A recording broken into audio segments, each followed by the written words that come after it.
So it appears several more people have sighted me walking my dog in my boxers. That means I've got even more Skinwalker stories to share with you. While I work on my utterly destroyed self-confidence and people gaslighting my dog into believing I'm actually a Skinwalker, enjoy these stories and be sure to send me your scary stories at darkstories.org so I can narrate them. Also, be sure to check out eeriecast.com for a whole family of terrifying podcasts for you to enjoy. Now, let's begin. Navajo Skinwalker from C. Philly 100. A story told to me by my old coworker, narrated in his perspective. Some friends and I were on a holiday in Arizona, making our way out to Monument Valley. At one point, we stopped along the road to let the dogs out and take a little nature walk. We'd only gone a couple 100 yards out into the desert, following the dry washes and draws that made up this wild Arizona landscape. That's when we saw a Dene, or Navajo, man standing up on the hillside above us, looking down at us. He was dressed in all black in the traditional fashion, and he had a stern, scowling look on his weathered face. "Hey there. Sorry, friend, we didn't realize this was private property," I called out. No response. He just stood there scowling at us still. Listen, we'll get out of here, mister. We don't want any trouble, we'll just be on our way now." The man began to mutter something under his breath, only it sounded more like a chant or curse than anything else. We backed up down the draw until we could no longer see him or hear that eerie chanting. Later that night, we arrived at the Airbnb where we'd be staying at before the big day in the valley. We ate pizza that night, played some music, and I'd almost forgotten all about the strange encounter. Just then, we heard something out in the front yard. I turned the music down and went to look out the window. Sitting just outside the pool of light from the front porch was a big black dog. It was looking right at me, with these dull yellow eyes, unblinking in the cool desert night. "Hey guys, check it out. There's a dog outside. Come take a look at this," I said. My friend Tommy got up and yawned as he made a big dramatic show of walking over. "Probably just some local res dog," he said. "Maybe just looking for scraps or something." Just then, the dog stood up and started walking towards the side of the house, gradually breaking into a trot. I ran to the bedroom window to keep eyes on the thing, then to the kitchen as it began to actually run around the side of the house. I ran over to the bathroom just in time to see it clearing the corner back into the front yard. I nearly tripped over the dining room table to get back to the front window where the dog was, only it wasn't a dog anymore. What I saw there now was a man, the same man from earlier, dressed in all black, eyes gleaming in the reflection of the floodlights. Even through the window, I could hear his chanting, the same as before, only now my ears were ringing and I had a splitting headache. The last thing I remember, I was clutching my head in pain and feeling like I was about to throw up. When I came to, it was morning. I sat up and saw that all my friends were, similarly, splayed out all over the floor. The place was a mess. The table had been flipped over, and our stuff was everywhere. The front door was open, and there were black paw prints all over the floor. The rest of that trip was a bit of a bust, as we were all feeling sick and hungover, even though we hadn't had anything to drink. It's illegal to buy alcohol on the reservation. To make matters worse, there was a sickly, dead, rotting flesh smell that we couldn't get out of our clothes no matter how hard we tried. I even started having some pretty serious health issues shortly after that, and eventually I had to be hospitalized for acute anemia. The doctors were unable to determine the cause, but I needed 4 units of blood and 5 iron infusions just to stabilize my hemoglobin. I think I need to talk to a native medicine man, but I'm far too frightened to venture back out to the reservation. All I can say is if you're traveling through the Navajo Nation, even in the daytime, be careful where you go or who you talk to. We are guests in their land, unwelcomed guests at that. I don't blame native folks for not liking us, but there are forces at work beyond our understanding here, and we do best to mind our business, sticking to the main thoroughfares. Don't go looking for trouble, because let me tell you, you may just find it, and trouble's going to find you. Skiing Skinwalker, from Daddy Matty. So this happened kind of recently, a few weeks back. I'm a pretty avid skier, and a few weeks ago I was itching to get out. My local mountain wasn't open yet, and I just couldn't wait. I found a section of mountains in northern British Columbia, and they had a very decent amount of snow on them. I called up a friend of mine who's also an avid skier and asked him if he wanted to ski them with me. He said yeah, and I got my other friend to go with us as well. Now, it's never safe to ski alone, even if you're out at a ski resort. All of us have these special bindings for our skis that allow your heel to lock and unlock.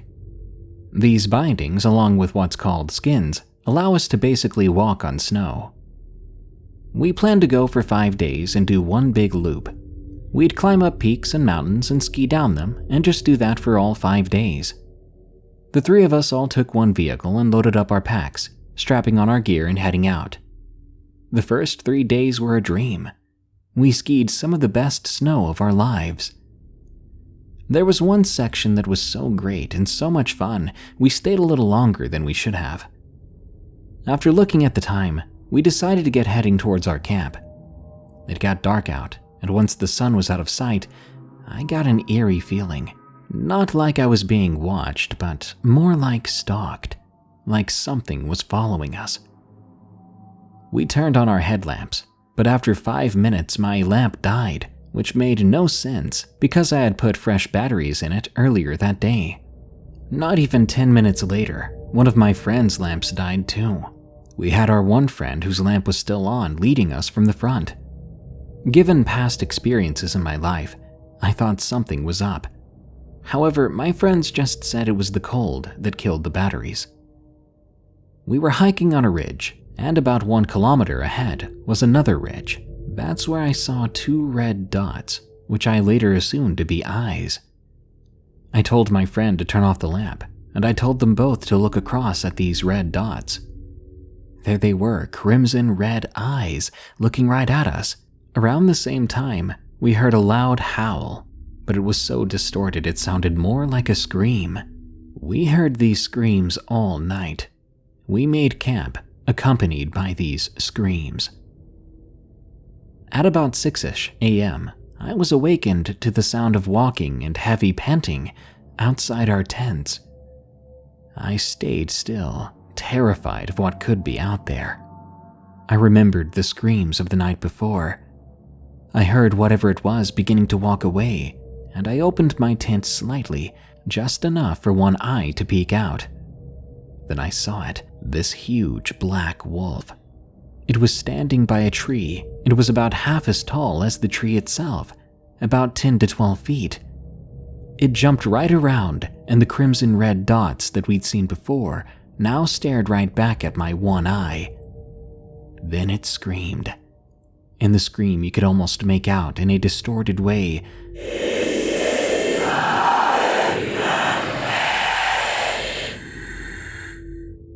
because of this wolf's close proximity to the camp.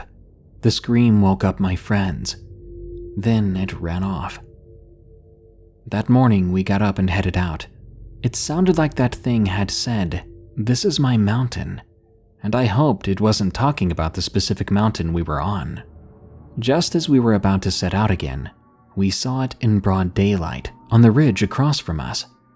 It looked back and screamed. Then an avalanche happened right in front of us. Seeing that thing, we decided to cut our trip short.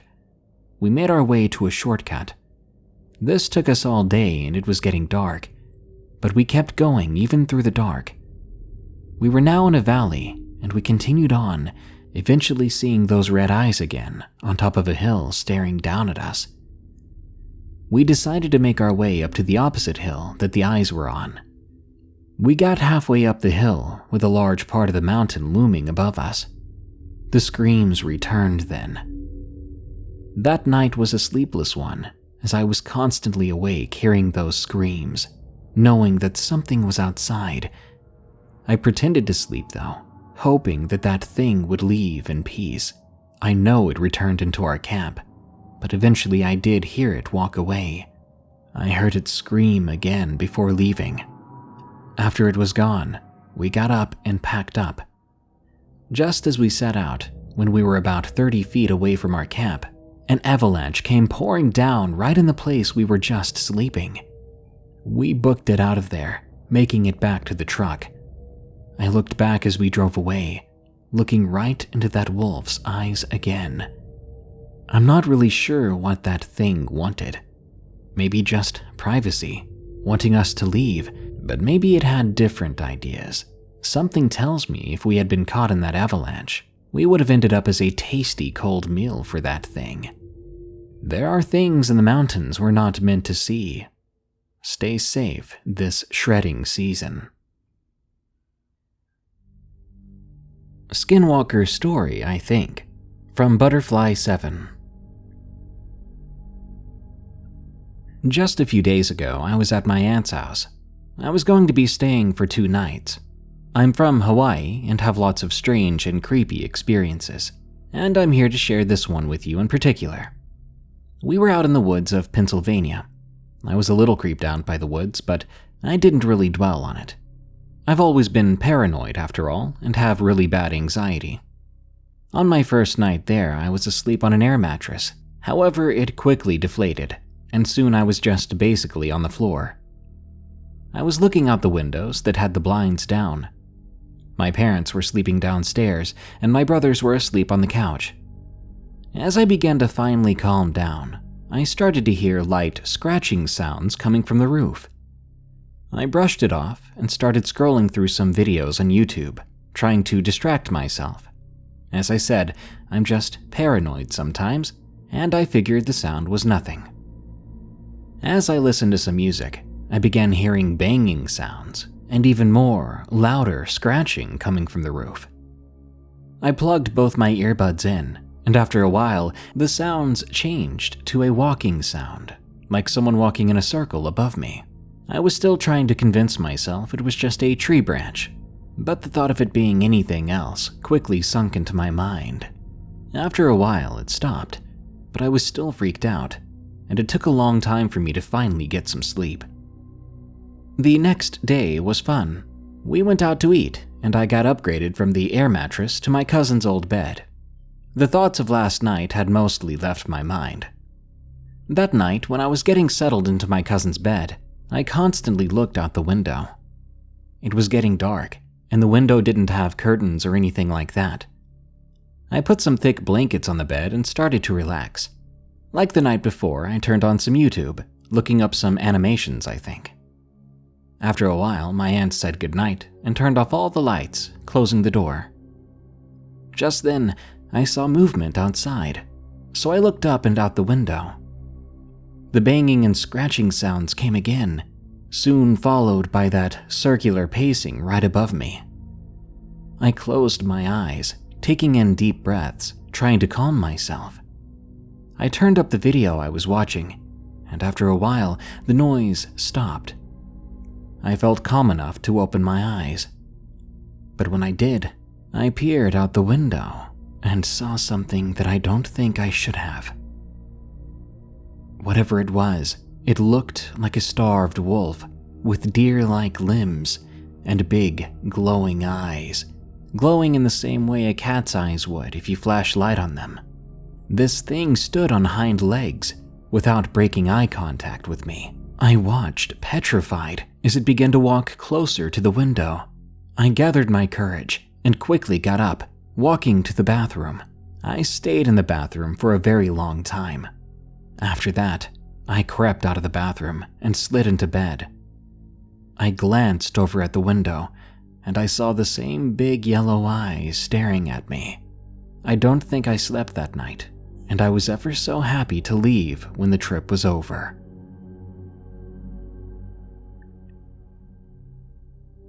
Warning: the following story contains explicit depictions of dead animals. An encounter with a skinwalker. From SupernaturalHunter.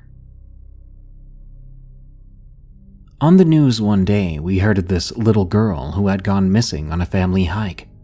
At the time, we had nothing better to do, and we didn't want to do homework, so we went out to look for her ourselves, we being me and my friends. We went looking near where she was supposedly taken. She had apparently been taken near a road that she walked on her way back from school. We decided to search the public land that was across the road. This was about 1,000 acres of land. We spent the entire day searching, and soon it was getting late. One of our friends, who didn't believe in the supernatural, thought it would be funny to call out a skinwalker. They practically screamed it. This sent me and a couple of other people into a hot mess. We started yelling at this idiot, calling him names and things like that. I was in the middle of using every cuss word in my vocabulary when, I kid you not, a shrill shriek sounded from somewhere in the woods. It sounded like it came from all directions. At that moment, I swear I forgot how to breathe. We began to quickly make our way back to the vehicles, heading down the trail. The entire time, I felt as if I was being watched. Since the moment I heard that noise, I had this constant, crushing, overwhelming fear that something bad was about to happen. That's when it started getting really creepy. We never noticed it before, or maybe it wasn't there before, but we saw what appeared to be bird bones hanging from the trees, and deer legs bent at the joint over different rocks and branches. Animal skulls hung on the fence posts. Before I came here, I always had a bad feeling about this place. Before this, people had discovered Native American remains here, various human bones. I'd once seen a spine myself on a barbed wire fence. How it got there and who put it there, I have no idea. Suddenly, something dropped from a tree and landed on the person in front of me. They screamed with intense fear, yelling about blood on their face. That's when we all hightailed it back to safety, running as fast as we could all go. We tripped and stumbled over one another. Finally, we made it back to where we parked our vehicles. I'd stopped then and asked one of my friends to shine the flashlight from the direction we had just come from. When he did, we saw eyes looking back at us. Eyes from a height that could not be human. Whatever it was making some kind of human-like sound, though. It was far enough away down the trail, but then it began to rush towards us extremely fast. I jumped through the open window. Most of us did, and we sped out of there quickly. The next morning, we went back, bringing weapons with us this time. It got a little weird. Walking down the trail, something had caught my eye. When I went to check it out, there were these red rocks placed in a circle around a headless deer. There was blood, too. At least I'm pretty sure it was blood, covering the ground. To this day, none of us ever speak of what happened. Some people moved, and those that remained never went back there. But someday I do want to go back. I need to know what's out there for sure.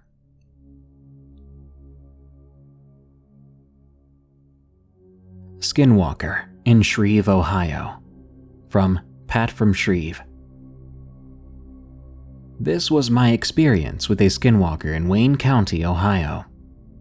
It was 2009. My best friend B and I were camping in my backyard in rural Shreve, Ohio.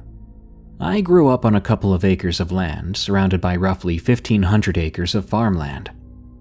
As we were camping and YouTubing skateboard videos, we heard coyotes in the woods off to our left. This is really common where I'm from, and generally, the coyotes don't bother people. But these coyotes were yelling and being loud and then just stopped making noise all of a sudden.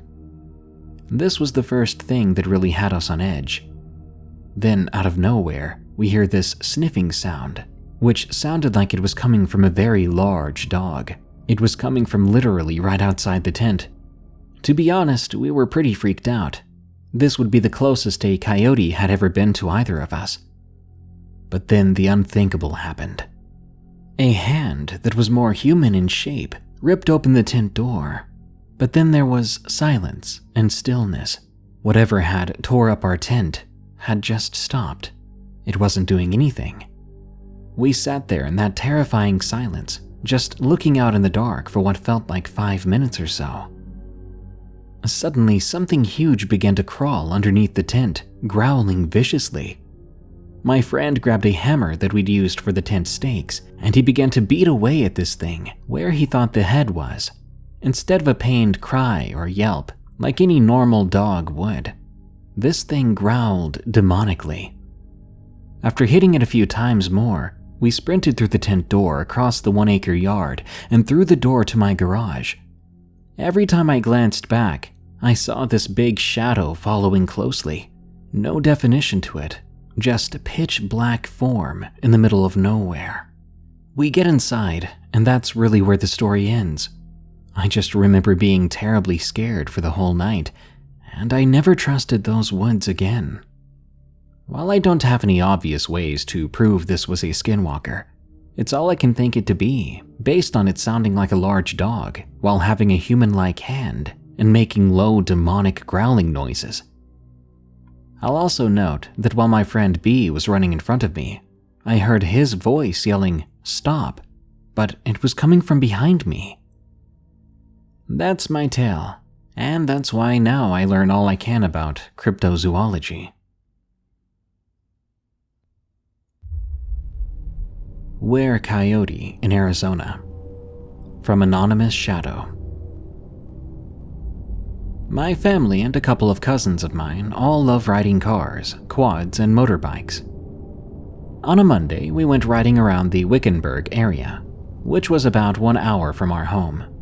I was going down this little gravel road around 35 miles per hour on my uncle's red quad, and it was getting dark fast.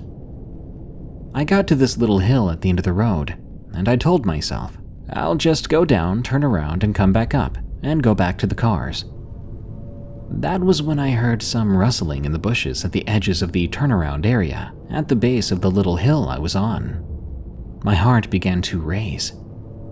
But a rabbit came running out, and I told myself I was just overreacting. A couple of coyotes then appeared, running after the rabbit. I got a little bit scared because I wasn't sure how they'd react to my presence, or if they had rabies or anything like that. There seemed to be about 4 adults and 2 pups, so they could have easily attacked me if they wanted to. Back then, I was a 13-year-old with a quad.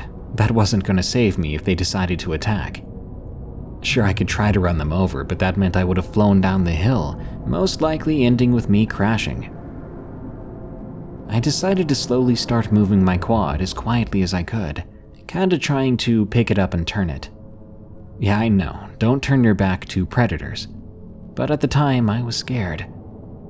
Suddenly, I heard low guttural growling coming close to me, up the hill, but luckily, I had finished turning around my quad. When I turned to look, the biggest of the coyotes was coming up the hill towards me, growling at me. This one was bigger, way bigger than even my dogs, which were German Shepherds. It was getting close to me, so I got back on the quad, and I swear that freaking coyote stood up on 2 legs. It might sound crazy, or even cliché for a story like this, but I'm not sure how else to say it. The thing just stood up like a man. From the time it stood to the time I went about 40 getting back to my family, I saw for sure that it had a coyote's head, dull glowing yellow eyes, and a human-like body, with bent back legs like a werewolf, and a coyote's tail. It's been a while since then, and for some time after that, I didn't sleep very well at all. My usual dreamless, boring nights have been filled with waking up in a cold sweat, nightmares of being attacked, flashbacks of that moment. My mom and dad just chalked it up to my imagination and all those scary things I listened to. But I listened to those things because they were fun. But now they're the only thing I have keeping me from insanity, knowing I'm not alone with encounters like this. Possible Skinwalker. From CC. For a little background, I live in West Virginia, so basically everything is up or down. My house is situated on a hillside. The front yard goes upward to the road, and once you cross it, it goes down rather steep into an almost valley, until you go back up another hill, which is covered in woods up it, but at the top is a clearing and you can see sort of where the tree line ends from the base. This entire side is my neighbor's, and they let us use their trampoline, which is at the base. At the time, I was maybe 12 years old. I had a friend over named Candace. We had just finished eating some mug treats and watching some witch movie when we decided to go outside and jump on the trampoline. We'd been off and on the thing all day, mostly playing music and occupying my neighbor's twin grandkids who were about 5. We were excited because we finally had the trampoline all to ourselves. However, it was getting dark, and before long we could only see each other's faces with our phone screens. I had my back to the woods, and Candace was opposite me. The moon was pretty bright, so I could see the top of the hill if I looked at the right spot. It was eerily quiet. Usually the coyotes would be barking and howling, but they seemed pretty far off, even when we heard the occasional howl. We had fallen into a silence. She was changing the song when I felt the hair on the back of my neck raise up. Naturally, I turned around, scanning my surroundings that I could see due to my eyes having been adjusted to the dark. Then I saw what I thought was at first a deer. Well, the silhouette of one. I was sort of in awe. I saw this thing that I thought was a buck, but then I noticed other features. The way it held itself up on 2 legs, the way the shape of its head was mangled and looked so wrong, the antlers too. Candace hit my leg, asking me what was wrong with me. I ignored her and kept staring at the thing. I could tell it was staring at me too. Immediately, I stood up, starting to usher Candace out of the trampoline so she could get her boots on. Then, I couldn't believe it when it happened. That thing spoke in my mother's voice. Danny. I practically pushed my friend out of the trampoline, telling her to just grab her shoes and run. She did what I asked and started running back towards the road. I stayed behind her, making sure she didn't trip or fall behind. Then it called again, louder and more demanding this time. Like when you're about to get in serious trouble and your mom uses that tone. Danica? I didn't even turn. Knowing my mom was back at the house, I knew this couldn't be her. We made it inside, and Candace looked at me funny. She asked why I did that, then brushed me off as being paranoid from the movie earlier. She never saw that thing, and I guess she never heard it. The rest of that night was luckily uneventful. Skinwalker in Saskatchewan, from TerrenceXLIV. This happened to me on October 27th, 2021 at around 3 a.m. I live on a farm in Saskatchewan, Canada. For the sake of context, I need to go back to when I was 10. One day when I was 10 years old, I was outside doing chores at about midnight because I'd lost track of time. Suddenly, I began to hear screaming, like a man and a woman being murdered out in the field. It sounded extremely close. I asked my dad what he thinks that is. He said, nothing. Probably some kind of animal. I decided to grab a kitchen knife for protection, even though it would probably do absolutely nothing to an animal larger than me. But it did make me feel safe. These sounds happened every once in a while, every couple of months, maybe once or twice a month at the most. Now let's get back to October 27th, 2021. One night, or morning, I went out at 3 a.m. because I forgot to cut a bale of hay for some horses. On my way back behind my house, I saw something disturbing that's hard to explain. There was something standing there in the corner of my eye. I didn't get the best look at it, but it had these huge legs and a really small head and thin neck. It looked extremely different from anything we had in our fields, and it was unlike any natural animal out in these parts. I didn't even scream. I just ran back to my house. It's a short experience, but a creepy one. I still hear those sounds every so often. I'm not sure what to do. There's not much I can do. Living on a farm in the middle of nowhere. Fields on all four sides of the place. That brings us to the end of this episode of Darkness Prevails. More terrifying stories are on the way soon, so subscribe and smash that like button. By the way, did you know this show is available as a podcast called Unexplained Encounters? Just search for, follow, and rate Unexplained Encounters on Spotify, Apple Podcasts, or your favorite podcast app. This show is part of the EerieCast network. Go to EerieCast.com for more scary podcasts, such as Freaky Folklore, which explores your favorite monsters, myths, and mysteries, as well as Redwood Bureau, a fictional horror podcast about an agent on the run from an evil secret organization that captures supernatural creatures and entities. Well, thanks for tuning in. Stay safe out there and stay creepy, because this world is a strange one.